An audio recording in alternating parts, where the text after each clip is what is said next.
year of our Lord. It's on the statue. It's on the memorial, 1775. The die was cast, the blood of these martyrs in the cause of God and their country was the cement of the union of these states, then colonies, and gave the spring to the spirit, firmness, and resolution to their fellow citizens. They rose as one man to revenge their brethren's blood, and at the point of the sword to assert and defend their native rights. Their native rights. And by the way, in our Declaration, we have native rights given to us inalienably by our Creator. Is that correct?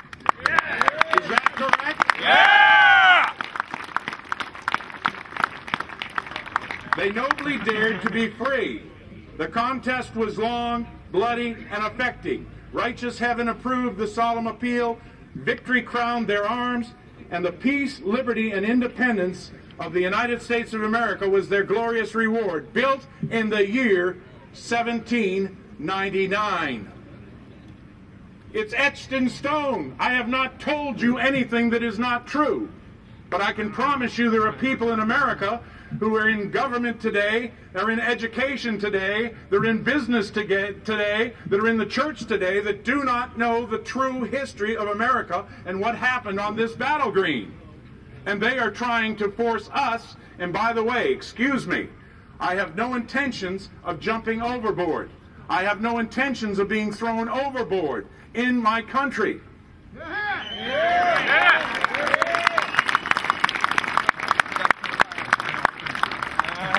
The Provincial Congress of Massachusetts, October 26, 1774, even before the Battle of Lexington, because people are always asking me, where do you get these things from? I said, well, I'm an avid reader, and I read the right sources. This is what they said in the Provincial Congress, issued as a resolution to Massachusetts Bay in 1774. Listen carefully to this. Resistance to tyranny becomes the Christian and social duty of each individual. Continue steadfast and with proper sense of your dependence on God, nobly defend those rights which heaven gave, and no man ought to take from us. No man ought to take from us. Josiah Quincy, who of course was grandfather to John Quincy Adams, our sixth president, father-in-law to John Adams. Under God, we are determined that wheresoever, whensoever, or howsoever we shall be called to make our exit, we will die free men. Anybody here want to die as a free man?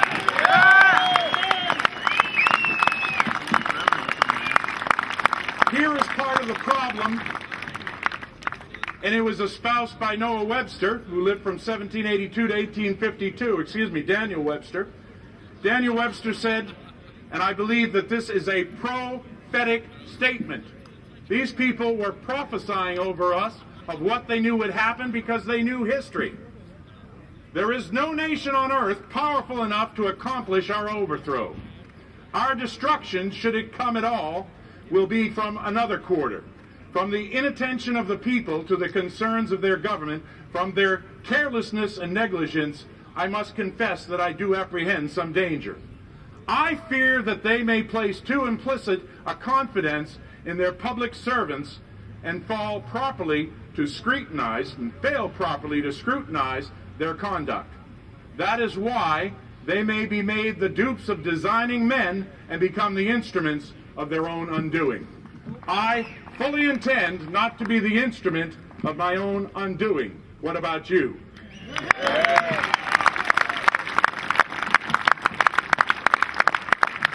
Samuel Adams, a signer of the Declaration considered the father of the American Revolution, or the War for American Independence, said, "If ye love wealth greater than liberty, the tranquility of servitude better than the animating contest for freedom, go home and leave us in peace. We seek not your counsel, nor your arms. Crouch down and lick the hand that feeds you, and may posterity forget that you were our countrymen."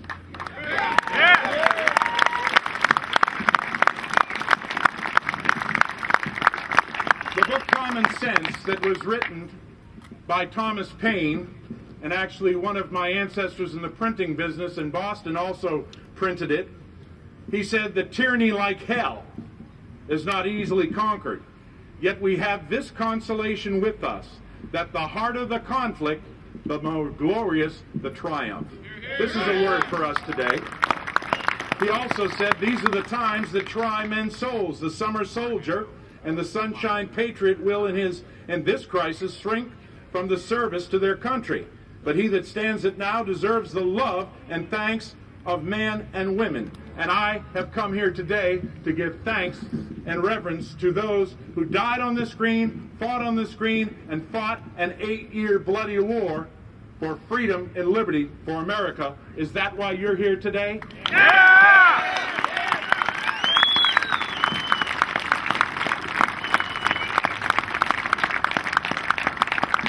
I do want to remind you, as the Patriot pastor standing here today, the only clergyman standing here today and representing those clergy of that day and any others today who are part of the modern day Black Robe Regiment. And incidentally, that terminology was not put upon them by themselves. They didn't adopt it themselves.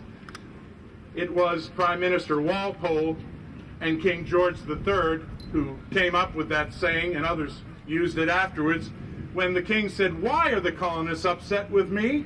Why is colonial America upset with me? I'm their king, don't they know that?" And the Prime Minister said, "Well, my lord, methinks that Cousin America has been led astray by a Presbyterian parson." Just like Jonas Clark and just like Garrett Lear. And I'm not saying I'm a Presbyterian, but I do believe a lot of those things. And there's nothing wrong with being a Presbyterian if any of you are out there.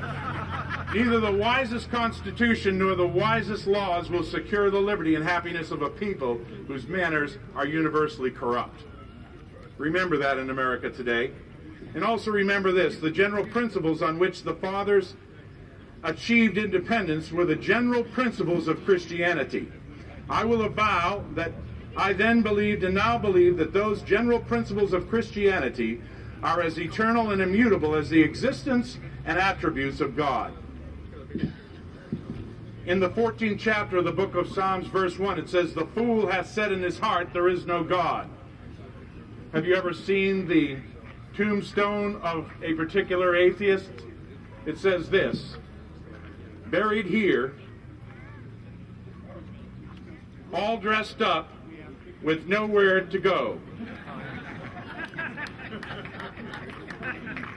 Or there was another one from the atheist buried, "I know there is no God, and I hate him." Pretty sad. Well, I can also tell you that right now, the White House is recruiting Muslims, Islamic people, many of them, somewhere in the neighborhood of 50 or 60, and please understand something. I have hatred and malice towards none. But I do know the truth about American government. I do know the truth about the constitutional republic. I have also read the Quran 3 times.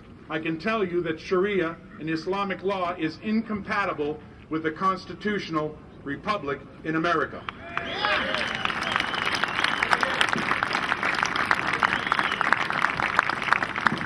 One of the darkest days in my life was when Keith Ellison, congressman from Minnesota, was sworn in on a Koran.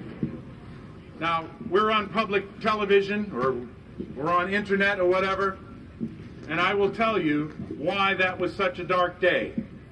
I know that lots of people didn't know what stance should take on that, and he used a Koran